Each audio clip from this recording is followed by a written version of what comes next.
what he was about to do. In his hand, a note would eventually be left for the authorities, a carefully composed explanation that revealed his reasoning, his belief that he was sparing his family from future suffering, that he was carrying out an act of necessity in his own mind. The note would later be found, chilling in its rationality, its quiet detachment, its clear sense of purpose. Step by step, the plan unfolded. It was silent, disciplined, unhurried. There was no chaos, no argument, no struggle. The house remained, in every outward sense, the same home it had always been. Beds were made, dishes in place, music still resting in the air. And then, in the span of a few hours, the impossible became reality. The family John List had devoted himself to, the family he had meticulously raised, was gone. Then he left the house, the door closed behind him as if nothing had happened. Outside, the neighborhood remained still, unaware, oblivious to the horror that had occurred just inside. And yet, the silence, the emptiness, the normalcy of the night carried a weight, an invisible tension that hung in the air long after John disappeared into the night. But what he wrote in that note, what he left for the authorities to find, would shock the nation. It would reveal the depth of his planning, the precision of his mind, and the cold rationale that had guided every step. It would raise questions that would linger for decades. How could a man so devoted, so ordinary, execute a plan so unfathomable? How could the home of a loving family be transformed into a scene of incomprehensible loss without warning? And outside, the world went on. The neighbors slept, unaware. Streetlights glowed softly in the quiet night. Mailboxes swayed in the wind. The house appeared untouched, ordinary, serene. But inside, John List had made choices that would forever haunt the memory of that home. Choices that would leave questions lingering, unanswered for years to come. And for those who would later enter that home, who would read that note, who would trace the careful patterns of John List's life and mind, they would see not chaos, but an unnerving, deliberate orchestration. A man had acted with purpose, and the consequences were absolute. The morning after November 9th, neighbors noticed something unusual. The List house, usually alive with activity, was quiet, too quiet. Mail piled in the mailbox untouched, lights remained off. The hum of normal family life was absent. For the first time, the ordinary rhythm that had defined the home was broken. Police were called, initially by a neighbor who found the silence unsettling. And when officers arrived, the scene was almost absurd in its calm. The house was locked, tidy, unremarkable. Dishes were washed, beds made, the piano rested silently in the living room. Nothing appeared disturbed, nothing indicated violence, no broken furniture, no signs of a struggle. Yet the family was gone, the very people who had made the home feel alive, safe, and ordinary. Helen, Frederick, Patricia, Alma were nowhere to be found. The narrative pauses to reflect on the incongruity. The quiet house becomes almost a character itself, ordinary yet haunting. Every detail, the carefully folded laundry, the stacked books, the unopened mail, speaks not of chaos, but something deliberate, methodical, something carefully orchestrated. Then officers discovered the note. Its contents were simple, calm, and chilling in their clarity. In his own handwriting, John explained that he had taken his family from the world because he believed he was saving their souls. The note conveyed no anger, no remorse, only the quiet rationale of a man convinced that his actions were justified. Each sentence reflected months of planning, a mind that had thought through every angle, every consequence, every step. How could a man carry out such an act, leave such a note, and vanish without a trace? How could the world wake to a quiet, orderly home and a family gone without explanation? Questions piled up as quickly as the mail in the box, and yet no one had an answer. Investigators combed through the house for clues, and yet found little. No evidence of forced entry, no signs that anyone else had entered. Neighbors reported nothing unusual in the days or weeks leading up to the disappearance. Everything suggested that the family had simply vanished, leaving behind only the most ordinary traces of daily life. And in those traces, detectives felt the presence of a mind working quietly, deliberately, hidden in plain sight. The investigation became national news. FBI reports cataloged the missing family. Wanted posters were issued. Headlines appeared in local newspapers. Family disappears without a trace. Photographs of smiling faces framed in the newsprint contrasted sharply with the horror of their absence. Public fascination grew. The questions multiplied. Where did John List go? Where was the family? How could the ordinary facade of a home hide such an unimaginable act? As investigators pieced together the last known movements of the List family, the picture was both tantalizing and chilling. John had planned meticulously, leaving nothing to chance. No one saw him leave, no one saw the family leave. The journals, the ledgers, the careful attention to details all suggested a mind operating with precision, a plan executed with absolute control, and yet the world could not comprehend it. How could a man vanish with his family and remain hidden for 18 years? How could someone leave a note so calm, so rational, while the people he loved were gone? Every day, investigators chased fragments of information, phone calls, mail, tips from neighbors, sightings that never panned out. And yet John List was always one step ahead, moving in silence, leaving only questions in his wake. Images flash in the mind's eye, FBI reports stamped in red ink, wanted posters pinned to bulletin boards, grainy newspaper photographs of smiling children, a mother's gentle face, a grandmother's quiet eyes. Each image is a reminder that behind the ordinary home, behind the carefully folded laundry and piano music, something extraordinary, terrifying, and meticulously planned had occurred. And the questions lingered, unsolved, haunting for years to come. Where did John List go? Where was the family? How could a life so meticulously ordered become a mystery that would endure for nearly 2 decades? The story of the List family didn't end with their disappearance. In fact, the events that followed would stretch across nearly 2 decades, weaving a web of deception, patience, and meticulous planning. After committing the unthinkable, John List vanished. He moved quietly, deliberately, choosing a life far removed from the city where his crimes had occurred. With careful preparation, he assumed a new identity, Robert Clark, and settled in a small, unassuming town. In this new town, he appeared to the world as a devoted, ordinary man. He joined a church, attended social events, and became a familiar figure in the community. Within a few years, he married again. Neighbors would later describe him as polite, reserved, and deeply committed to his new family. To them, Robert Clark was a model citizen, a man devoted to faith and family, living a quiet life without controversy.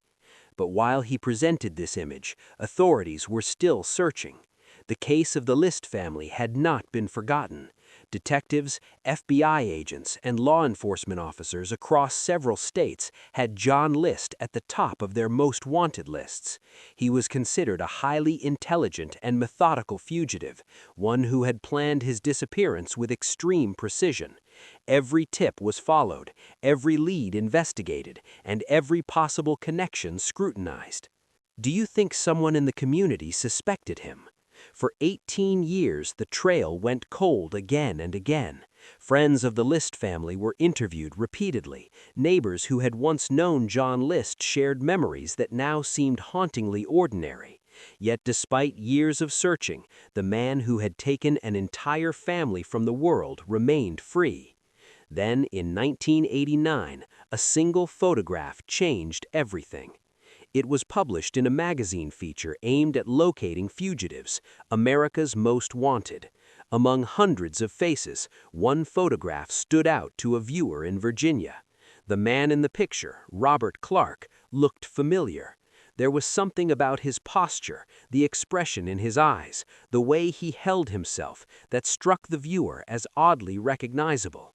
This casual observation would trigger a chain of events law enforcement had been waiting for. The tip was called in.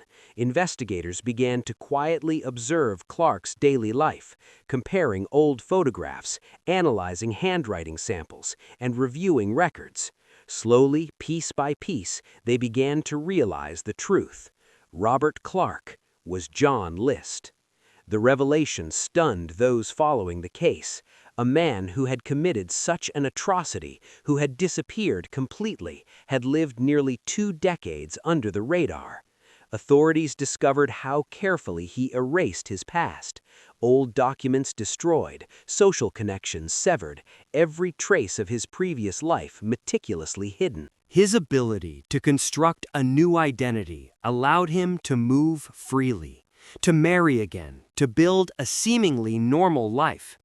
And yet, it was a single photograph, an unremarkable image in a magazine that would finally expose him. The moment of discovery was almost accidental. Years of planning, of evasion, of careful control over his own narrative were undone by something so small, a photograph taken at the wrong place, seen by the right person. And then, in 1989, a single photograph brought him down. For those who had followed the case, this moment raised a question impossible to ignore. How could a man live for so long, so quietly, and yet carry such a dark past with him every day? Did he believe he had done the right thing? Did he fear discovery in secret? Or did he feel nothing at all as he built a new life over the foundation of the lives he had destroyed?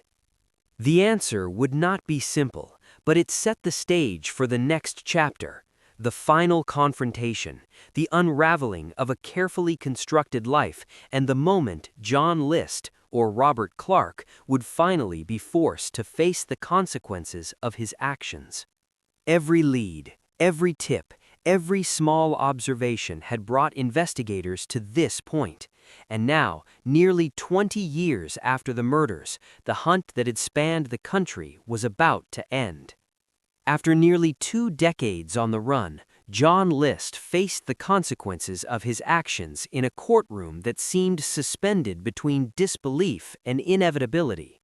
The prosecution presented a timeline of meticulous planning, detailing every step that had allowed him to vanish, build a new identity, and deceive an entire community. Evidence was presented with methodical precision. Handwriting samples, old photographs, bank records, and the very note he had left explaining that he believed he was saving their souls. The trial itself became a study in contrasts. On one side, the careful, rational, almost clinical mind of John List. On the other, the raw, unfiltered grief of the world he had left behind. Neighbors, friends, and relatives recounted memories of the family, emphasizing the ordinary humanity of their lives. A father who coached baseball, a mother who organized community events, children whose laughter had once filled a quiet New Jersey neighborhood.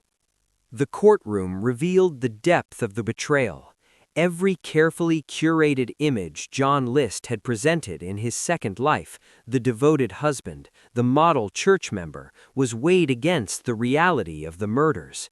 It became clear that for nearly 20 years he had lived in 2 worlds simultaneously, one of warmth, familiarity, and trust, and another of cold calculation, murder, and disappearance. Psychologists and criminologists examined him, seeking to understand how a man could compartmentalize such profound violence. They documented his methodical thinking, his meticulous preparation, and his ability to suppress empathy for nearly 2 decades. Every explanation revealed more about his detachment from the lives he destroyed, yet none could fully reconcile the ordinary human appearance he maintained with the severity of his crimes. For the public, the trial became a mirror, reflecting questions about morality, trust, and the facades people construct. The narrative extended beyond legal arguments and verdicts. It forced observers to confront uncomfortable truths about human nature. How does one recognize danger when it is cloaked in everyday normalcy? How does a family disappear from the world while leaving behind no immediate warning signs? The verdict, when it came, offered legal closure but not emotional closure. John List was convicted on multiple counts of murder, and the sentence was life imprisonment without parole. Yet the case continued to resonate. Media coverage, documentaries, and books explored the layers of his life, the meticulous deception, and the lessons for society. Even years later, questions lingered. Could the murders have been prevented if someone had noticed subtle signs earlier? Were there moments when neighbors, colleagues, or friends might have intervened? The answers remained elusive, buried in the tension between ordinary life and extraordinary violence. The story of John List is remembered not only for the crimes committed, but for the extraordinary patience, calculation, and concealment that followed. It is a case that forces a reckoning with the duality of human behavior, the capacity for both care and cruelty, creation and destruction, seen and unseen. And as the records, photographs, and letters are revisited, one truth remains undeniable.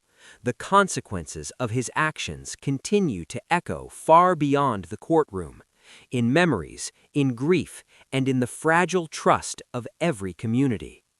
John List grew up in an environment that was, by all outward appearances, ordinary, yet the pressures he experienced as a young man left deep marks. Financial strain weighed heavily on the family. The List household struggled to maintain appearances, and John, in particular, felt the weight of responsibility. Religion was central to his worldview. It was not merely a guide, it became a lens through which he evaluated morality, worth, and the fate of his family. Church services, scripture, and personal interpretation began to shape his decisions. Some saw it as devotion, others would later see the rigidity of his beliefs as an obsession that warped his moral compass. Family dynamics were complicated. John's relationships with his children and his wife revealed subtle tensions, disagreements about priorities, moments of frustration that might have seemed trivial to outsiders, but cumulatively added to his sense of pressure. In the months leading up to the murders, his behavior grew unusual. He became withdrawn, secretive, and methodical in ways that would later seem alarming. He began preparing for tasks that neighbors would never understand, organizing his personal affairs with meticulous care, and leaving subtle signs of internal struggle that no one noticed at the time. What do you notice about his behavior? Are there small details that seem off? Every day, John presented a veneer of normalcy. Behind that exterior, however, he was quietly planning, calculating, and preparing. On the day the murders would take place, John moved with purpose. There was no chaos, no hesitation.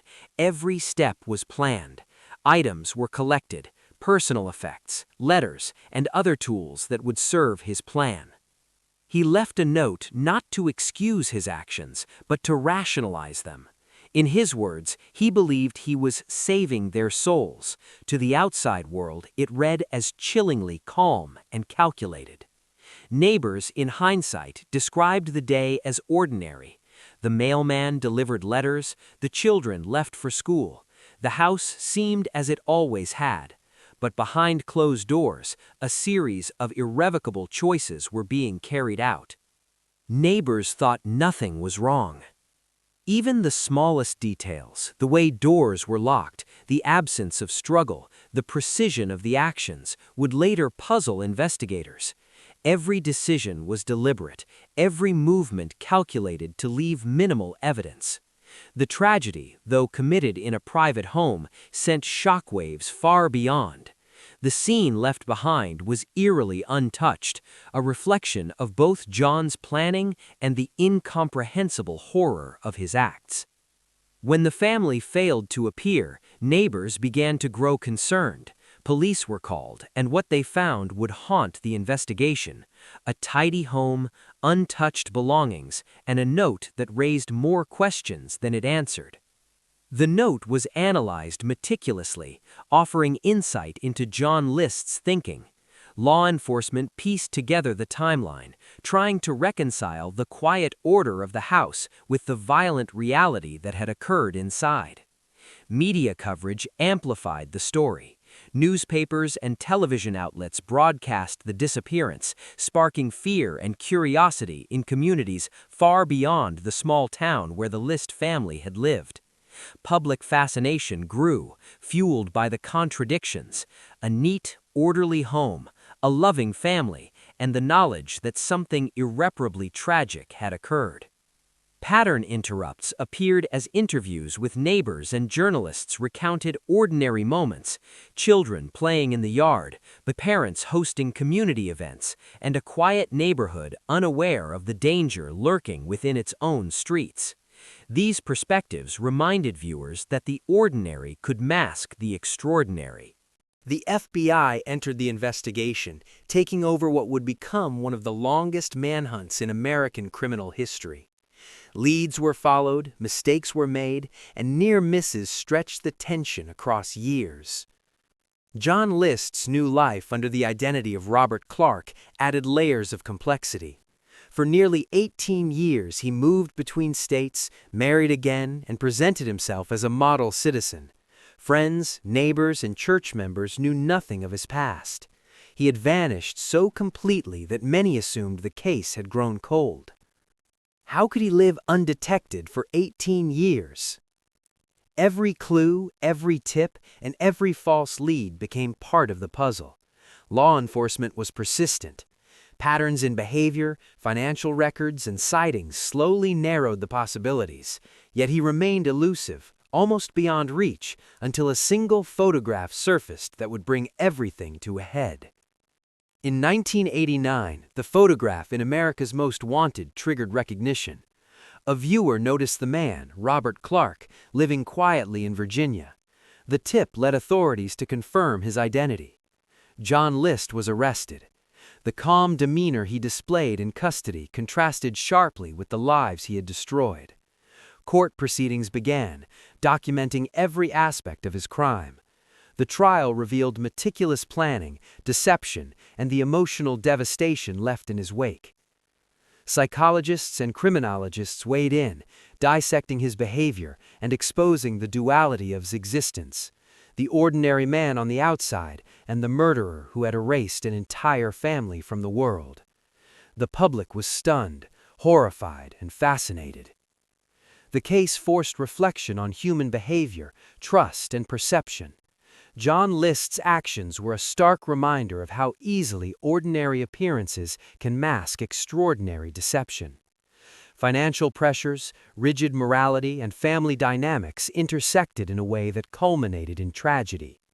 Warning signs, subtle and easily overlooked, were there, but few recognized them at the time. Even today, could this happen again? The lessons extended beyond the legal and psychological. They spoke to the communities, families, and individuals who watched, forcing them to reconsider what signs might go unnoticed in their own lives. He meticulously planned the perfect crime, and it almost worked. Images of the List family filled the screen, smiling, ordinary, and now forever frozen in time. The note he left appeared on screen, each word carrying the weight of unimaginable decisions. What would you have done if you knew your neighbor was capable of this? The hour concluded not with closure, but with lingering unease, a reflection on trust, deception, and the fragile line between the ordinary and the unimaginable.